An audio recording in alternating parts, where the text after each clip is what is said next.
Yo, what's going on? It's your boy Redux. What if? And I'm coming back with y'all with a banger again. This is part 3 of What If Mori from God of High School, Jin Mori, the Monkey King, the legend himself, was in High School DxD. I appreciate y'all for all the love and support. But without any further ado, let's get into this what if. Now, if you excuse me, this intro about to play. So, yeah. Bang, rock ain't fall. I miss it all wrong. Been in touch, working like a pro. Chill like a little. No, you on the go. No, you on the go. Now, if y'all kept up with the series, you already know we left off with part 2 with the gang pulling up on a church to rescue Asia, right? And so hold on, let me turn this off real quick. Right. So y'all already know the gang pulling up on Asia, right? And so they bust down the doors, and that's when they see the crazy ass priest, holding Asia hostage. And so with that being said, they begin to fight, Issei and, rushes in, but then that's when a light spear comes, it blows them up, basically. And so, Kiba and the priest begin to go back and forth, with Kiba engaging first. And since he has the sword, his ability sword birth, you know how it goes. He creates a sword that eats holy light, that absorbs light, basically. And that's when Issei, since he been doing his training, since his training has been paying off, sort of, he took the image of Kaneko and gave that priest a mean ass punch to the cheek, bro. Straight cheek meat, not that type of cheek meat, the face cheek meat, bro. Just straight doom, decked him in this shit. He ain't know what to do, so he flew back and he was taken out. And that's when they go deeper into the church to see Asia hung up on a cross, and Rainier basically she's chained up to the cross as they are trying to stop her from getting Asia's sacred gear. Basically, she has to be critically injured or dang near on death's bed. And so that's when Mori has been teaching Issei some basic renewal taekwondo skills, which Mori says, you only use it when all else fails. So with that, Mori only just been teaching him one move, just like a basic a roundhouse kick, right? Just basically a roundhouse kick. And he's been training and suffering, trying to get stronger so he could save Asia, basically. And so before they went, Issei's body wasn't in the best shape because he been doing that renewal taekwondo practice. And so little does he know, it's actually making him stronger. So that's when some fallen angels come to try to stall for time so Rainier could get Asia's sacred gear. And so it does happen, it happens. So as Mori defeats his fallen angel with basically one kick, a kick to the head, which shakes their brain and knocks them out, sending them flying out the church. The priest already escaped the church. He jumped out the window, basically. And so that's when Rainier felt all the power, as when every time she gets hit, she could just heal herself, basically. And so he sees Asia still alive but barely, as Issei starts to get beat on by her, which sorry for the yawn, which Mori is tired of seeing. So he tells Issei to tap out for a little bit, And so that's when Mori steps up, and Renair was like, now I have something on par that could actually put you down for the count. Whatever you do to me, I could just heal it back.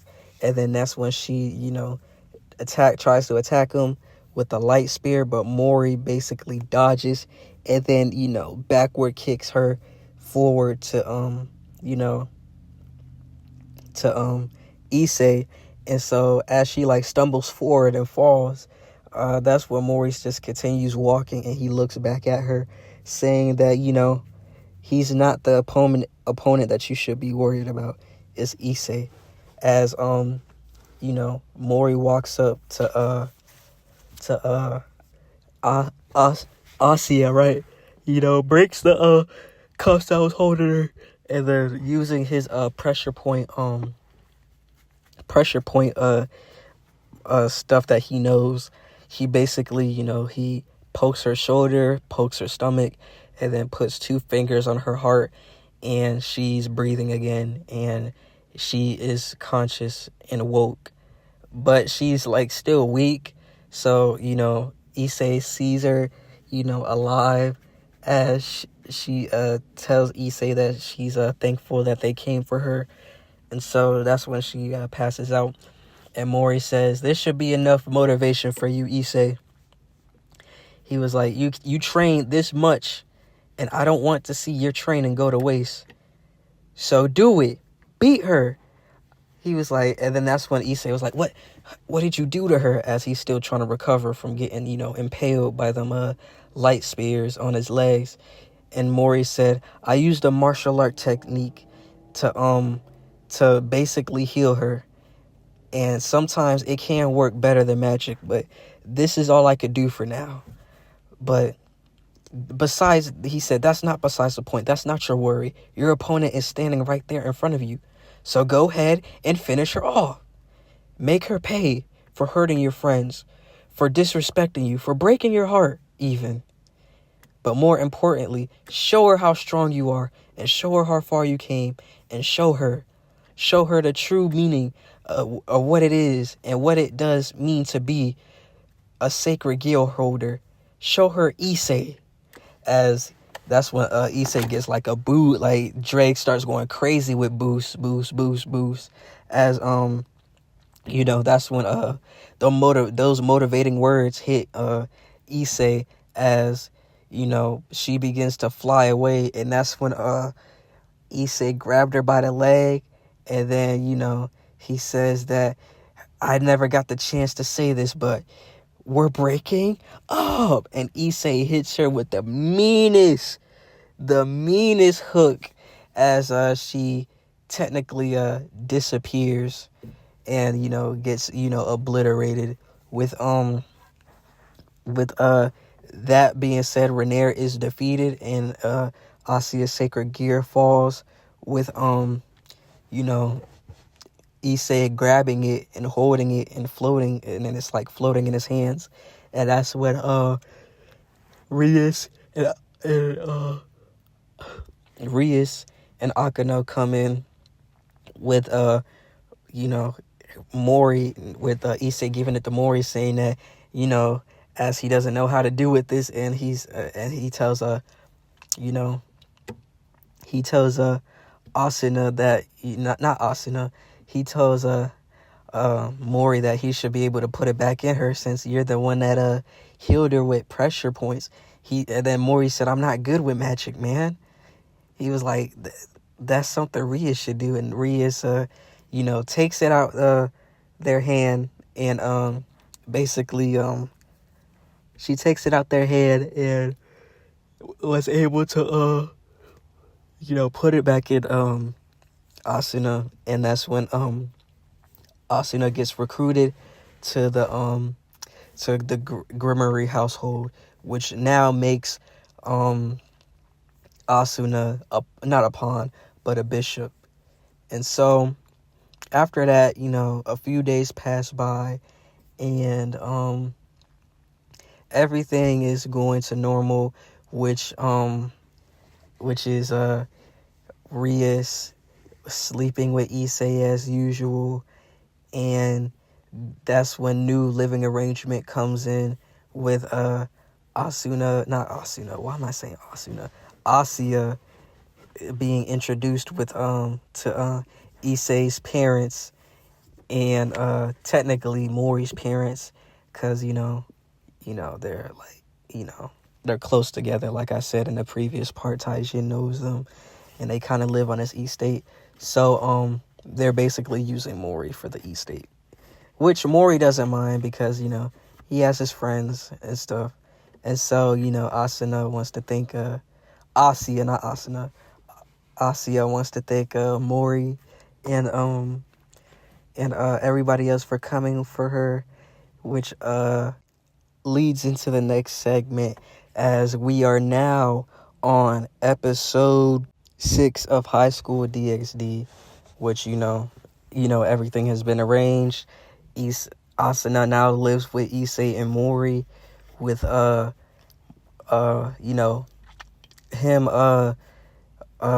basically the hold on. They are basically now living together, and Rias, Asuna, Mori, and Issei now. And that's when she also gets transferred to Kuo Academy, and now is in Issei's and Mori's class, which she says that she's staying with Mori and Issei, as Issei and Issei's friends get freaking jealous as usual.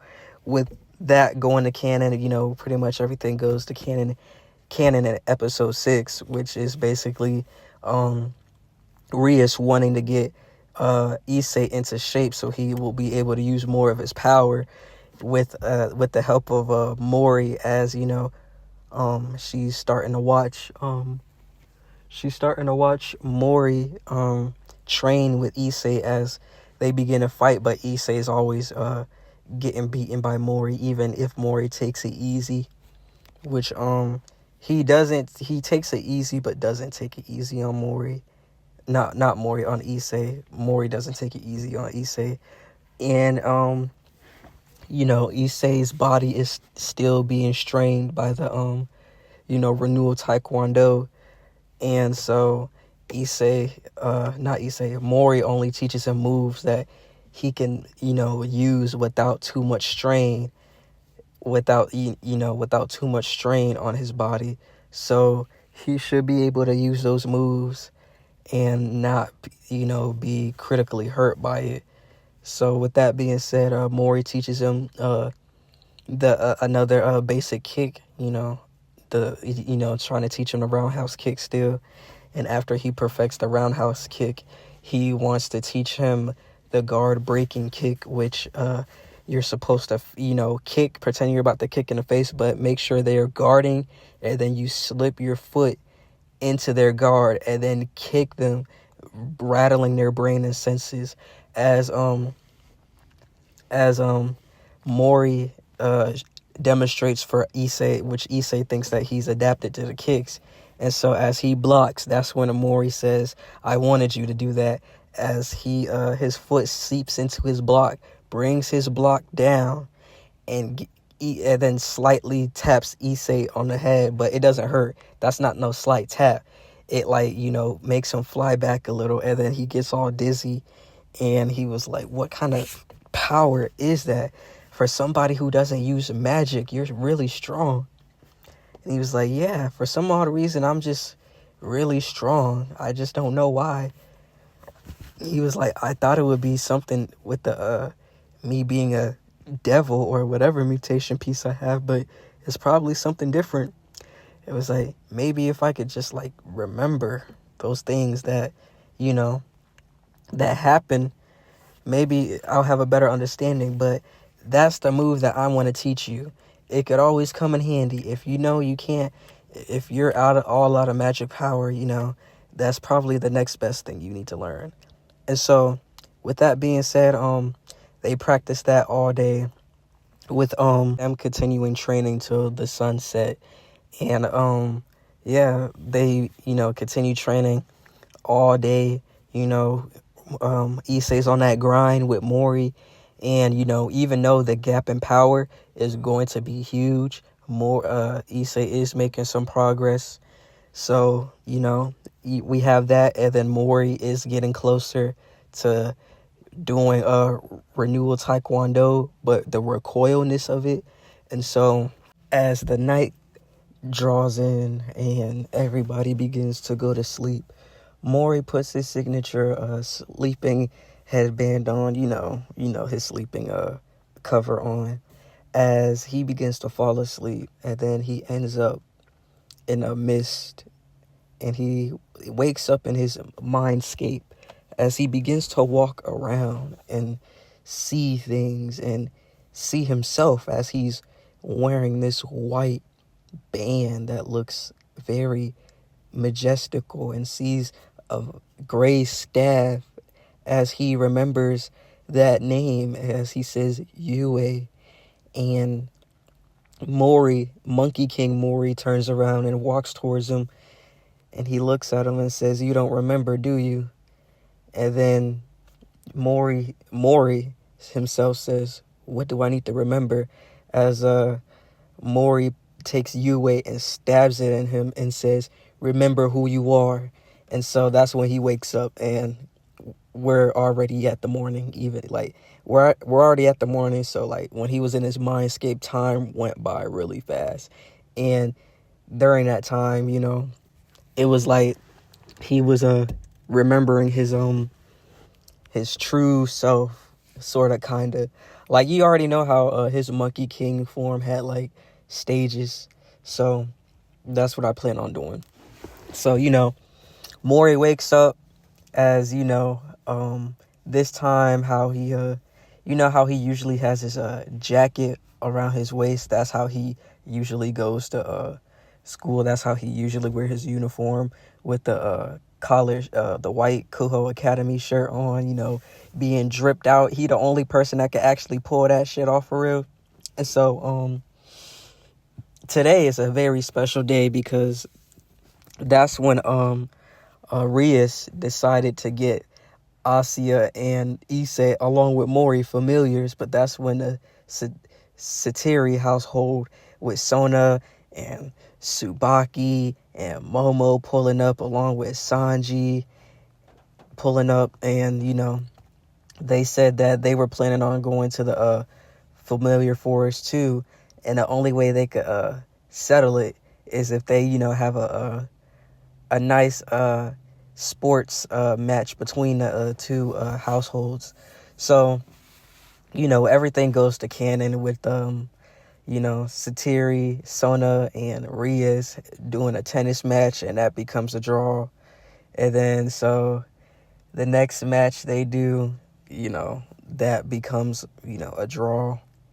And so they do like this 4-square game where you got to hit each other out. I forgot what it's called, but it's like dodgeball within the square, basically. And so everything was going good until they started using magic, which Konako almost got out, but she narrowly dodged it, with it ripping her shirt, revealing her undergarments, if you know what I mean. And so that's when Rias gets the ball and takes out Momo, burning her clothes off. Literally, I'm not making this shit up. It legit burnt her clothes off. And that's when Sona grabbed the no, not Sona, Tsubaki, Sona's queen, grabbed the ball and spiked it towards Rias, but Rias caught it head on. And so that's when Rias uses her magic circle when she throws it back, making it go on fire, with Tsubaki dodging it, as that's when Sanji decided to try to throw it at Sanji tried to throw it at Issei, but Akano grabbed the ball in time, telling him to watch out, giving a flash of the toe. I'm not talking about the feet toe. Y'all know what toe I'm talking about. Yeah. So if y'all know what I mean, y'all know what I mean. And so that's when Akano throws it back, and then they dodge it, and then that's when Sanji asks if he should take care of Issei, or better yet, take care of that wannabe martial artist Mori. And then that's when Sona said, no, he's mine, as she spikes the ball with magic. Whoo! And Mori does the most insane shit, bro. Mori looks at the ball as it's spiking towards him, and it looks like it's in slow motion towards in his point of view. And that's when Mori gets in position and Axe kicks the ball down. It bounces up, and then he catches it with his foot. And then that's when he puts it in his hand, right, and spins the ball. As the ball was beginning to drop, that's when Mori said, Renewal Taekwondo, special move, kick of the Blue Dragon, Mori Jin original. He kicked that ball, and that ball like damn near broke the sound barrier. As he kicked it, the like wind pressure came off of it, and that's when as he said, kick of the blue dragon formed over the ball as it shoots towards Sona, and then that's when it curved away from her and hit Sanji dead in his chest, making him fly back, with him trying to catch the ball, but he cracked the wooden court as he fell back. And it was that, like, the usual anime trope, as they get hit so hard the ghost kind of falls out of them. That's basically what happened. And then after that, that's when Mori said he didn't mean to go all out like that, as he scratches his head. And then that's when Sona grabs the ball and then just gently touches Mori with it, saying that he's out. And he was like, oh man, he's like, sorry I wasn't paying attention, guys. But Mori was always paying attention. And so as there was already 2 out on each side, so it becomes it was like a draw in that match, and it was game over. Everything really goes to pretty much canon, with Rias still winning and pulling through for the victory. And let's just say time skip 5 hours later, as the sun begins to set. That's when they pull up to the forest of familiars, and then that's when they go down the line of which familiar they want to choose, right? And so with that being said, they choose which familiars they want. And as they're walking, Issei sees the sprite, and he was fawning over it, how it has the assets and the chesticles for it. And then another one awakens from the water, but it's not what Issei expected, as it was a buff woman.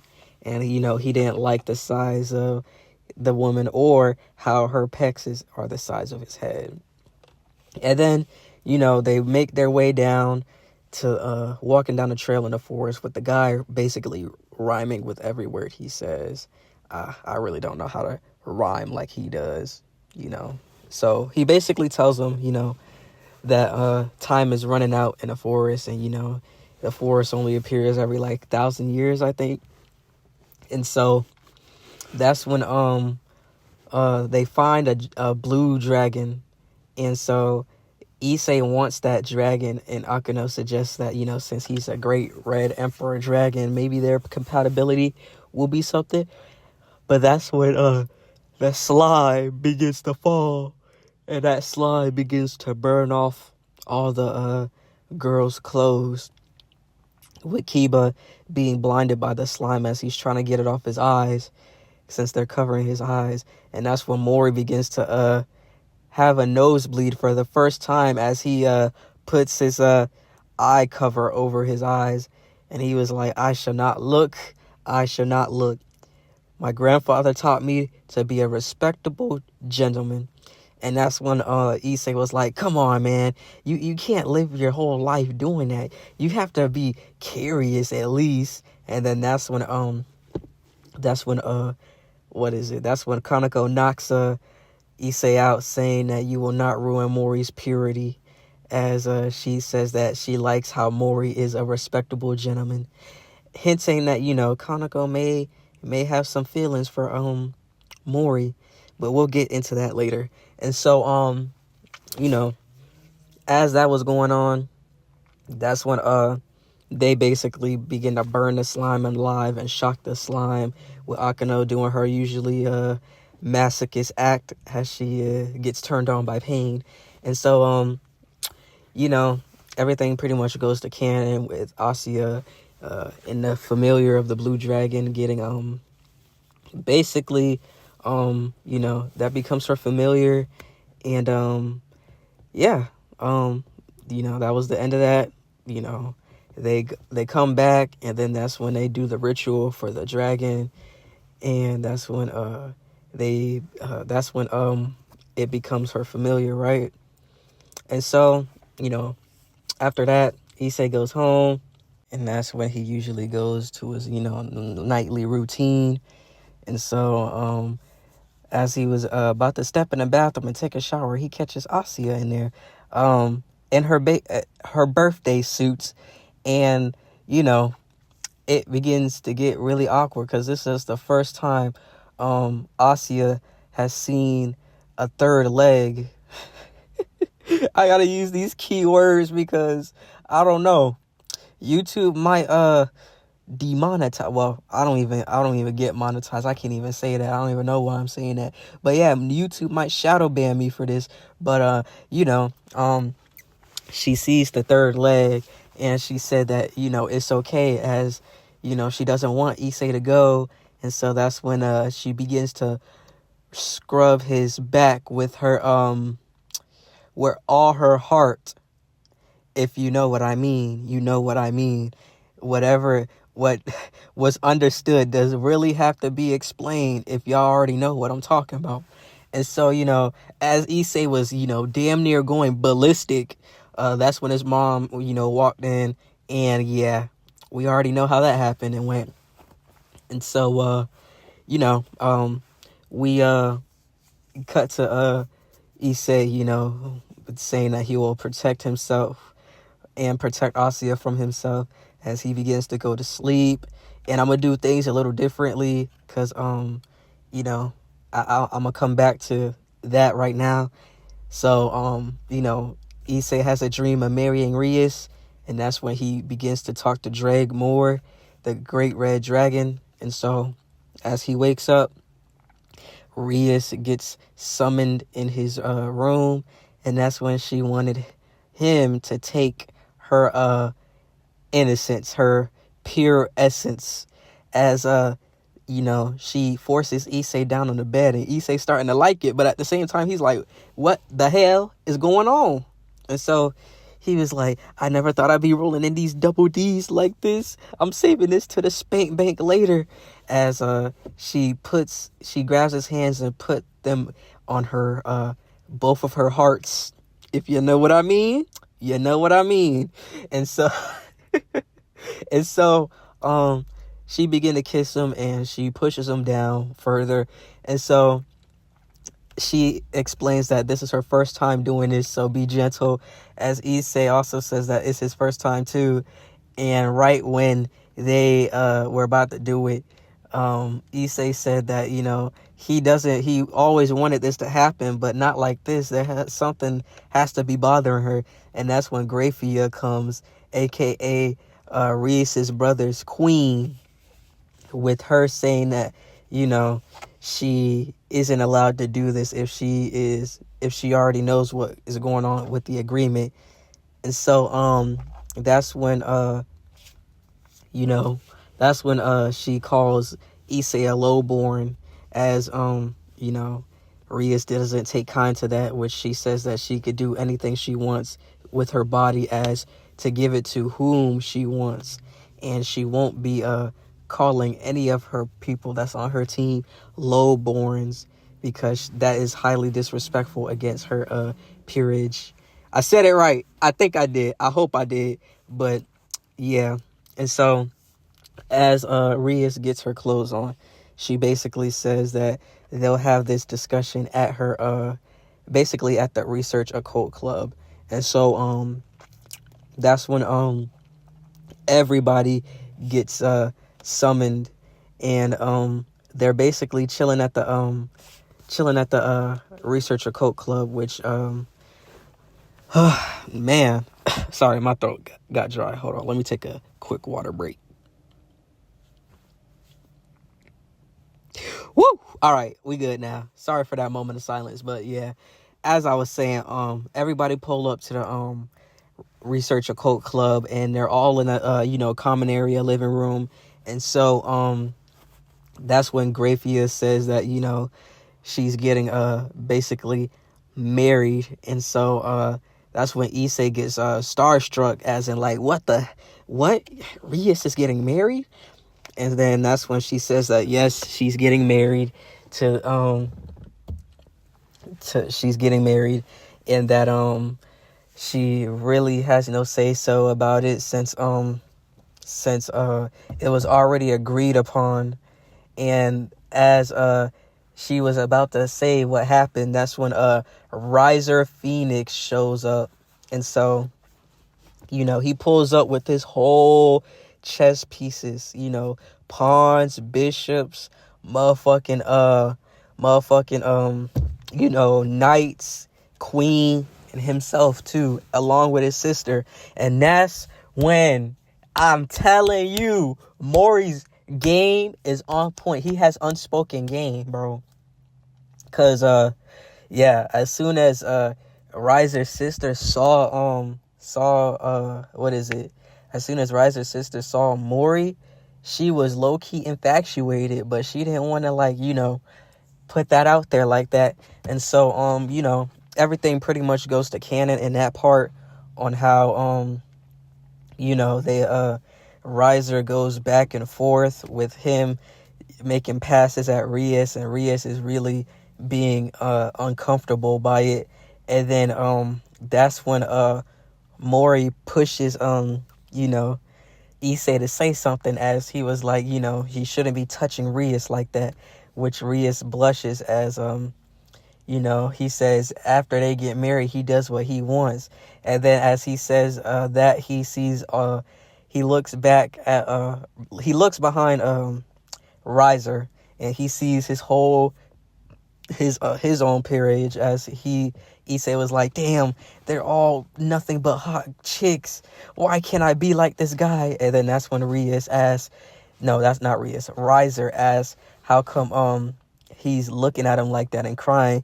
And then that's when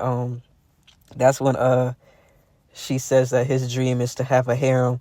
And then that's when Riser said, is that so? And then he calls his bishop to come with the huge bazongas, the huge beanbags, the huge juggers, you know what I'm saying? You already know the code words, man. I don't need to explain that. And so basically he began to lock lips, which leaves a very distasteful taste in Rias's mouth. And so she's kind of disgusted by it, and then he starts filling up on her. And then that's when not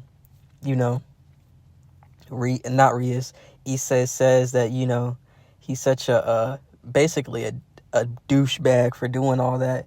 And then he said that he won't allow Rias to be disrespected like that.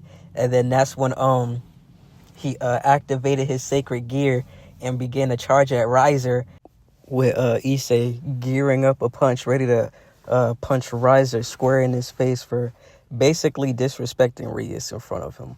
And so that's when Riser calls out to one of his I think it's a rook. I think it was a rook. No, it was his bishop, I think. And maybe it was his pawn. I don't know. He has so many. It's really hard to keep up. But you already know it was the girl with the staff. I don't know her name. I don't think they ever said it, and if they did, I probably wasn't paying attention to it. But you already know how she jumps over her team, and then basically comes in front of Riser, as that's when Issei says that she's so small, what is she gonna do? No, she is a knight. She does have super strength. Right, I forgot. So let me fix that real quick. So she, as she does, jumps over, gets ready to defend her king. And so that's when Issei says that, she's small. What is she gonna do with that stick, with that, with that staff? And that's when Mori sensed it, and Mori like disappeared from everybody's vision, right? And so that's when, as she was about to attack, that's when he pushed Issei out the way, as Mori said, "Issei, move, you idiot!" And so he grabbed this as she was about to, thrust at him with the staff. That's when Mori grabbed the staff and then used renewal basic kick, kicking her in the side of the ribs. And then that's when she skidded back as she started holding her ribs, saying, "What was that?" As she started kneeling in pain. And then that's when Mori said, "I kicked your liver using the most basic power that I have, not wanting to hurt you, since it was a misunderstanding between me and not him, but Issei's doing. He was being a little hot-headed, but I won't allow any harm to come to my comrades or my my people that I, basically his friends." And so that's when Riser takes an interest in him. And then that's when he said, "How about you join me?" And then he said, "As much as I love to, I wouldn't want to fall up under you. I'm nobody's servant. I'm just a person that likes to help. And, since Rias saved my life, I am in debt to her. But I don't serve anybody. You're not family. And if you're not family, you're against it." And then that's when Riser said, "Fine. If that's how you feel, we could have a rating game about it, Rias."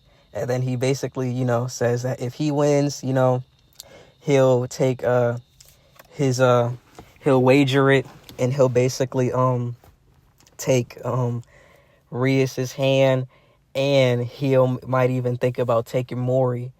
And then that's when Rias says she'll definitely wager the marriage, but Mori is off limits. As Mori said, "No, it's fine, Rias. I could put a wager on me and myself." And then that's when Rias said, "But if he wins, the marriage is off, and Mori does not go with Riser, and it's a deal." And then that's when he disappears in his magic circle of flames. And then that's when Riser's sister looks back at Mori, and then she sticks her tongue out after she fades away in a flame. And then that's when Graphia explains how rating games work. Fast forward the next day, she explains how the rating games work, and how if they need time to train, they could give time to train, which Rias fully accepts. And that's when they begin to train. And that's when I'm going to leave it off on part 3 of What If Mori Was in High School DxD. Now, I feel like I rushed it a little bit, not gonna lie. So I had to revamp some things and throw in everything, because I felt like I rushed this the first time I recorded it.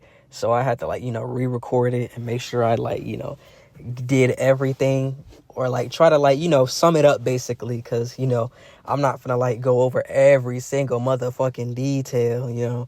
But yeah, I felt like I rushed it the first time, so I had to re-record it, and then basically just revamp everything and then explain it so far. It seems like y'all fuck with the pictures that I be putting in the videos, explaining what moves Mori's doing, along with Mori's grandfather when I did do that. So I did see some people say that they did like that. So I will keep doing that. It takes, bro, y'all don't understand how long that shit takes to do. But I do it for all y'all. Y'all really support me, and I really appreciate every single one of y'all, for real. And so, once again, for everybody, if y'all confused about Mori's evil piece, his evil piece is a mutation piece. It's basically a Monkey King piece, but nobody knows it except for Jin Taijin and God and Sir Zetchis to a certain extent. He doesn't know. Nobody knows that he's the Monkey King except Jin Taijin, his grandfather, basically. And so how his evil piece works is that he could switch between, Sona and Rias without actually being a servant, basically, if that makes sense. Since, he's the Monkey King and he's binded by a loop. But, I'm going to be doing something with that loop binding, and he will be having it, but I'll explain how he could break out of it. And once he does, y'all gonna have the time of y'all lives with this, for real. But, other than that, we're going to pick it back up where they begin training, and, they're going into this raiding game with Riser Headstrong, basically. So for part 4, we're gonna pick up where we left off, and they will begin their training. And once again, I gotta appreciate all y'all, for real, bro. Like, y'all are some goats. Y'all are goats, for real. Y'all are the Redux goats, bro. Like, y'all really helping my dream, man. Like, if y'all know who Zether What Ifs is, or that one weeb, that's who really inspired me to become a YouTuber and try to do this what if stuff, bro. Like, I want to get as big as them. Like, my goal is to, like, reach, 1,000 subs. If I get 1,000 subs, as long as it takes, I'ma still keep pushing out what if content for y'all, man. But, like, I like really appreciate y'all, for real, bro. Like, y'all really don't understand how much y'all mean to me, for real. But, like, if after I finish this Mori High School DxD for season 1, basically, I will be turning it into a movie, and then I will be dropping a movie on it. So, if y'all don't want to keep clicking on the series after series, well, y'all kind of have to, because but after I finish the whole series, I will combine all the parts and make it into a movie. So after I do that, y'all be on the lookout for that. And I got another high school DxD what if cooking for y'all too. So after I finish like season 1, I will be doing season 2 Mori, right? And then after I get into the middle of season 2, I will be doing what if Deku was in high school DxD, but I will be changing his power set. And so, if y'all ever played Final Fantasy 16 and know who Clive Roosevelt is, with Ifrit, Buhamid, Odin, Shiva, motherfucking, what else? Who else? Leviathan and Ultima, those are the icons. They're basically like damn near gods of the, Final Fantasy universe. It's between having Noctis's abilities and Clive's. So I'm gonna have a poll on that soon, so y'all get to choose, or y'all could just say it in the comments, which power set y'all want Deku to have, if it's like his original one for all, or Final Fantasy 16 or Final Fantasy 15 power set. So without any further ado, man, I appreciate y'all for all the love. Appreciate y'all for all the support that y'all been giving me. And this is Redux What If signing off. And I'm out.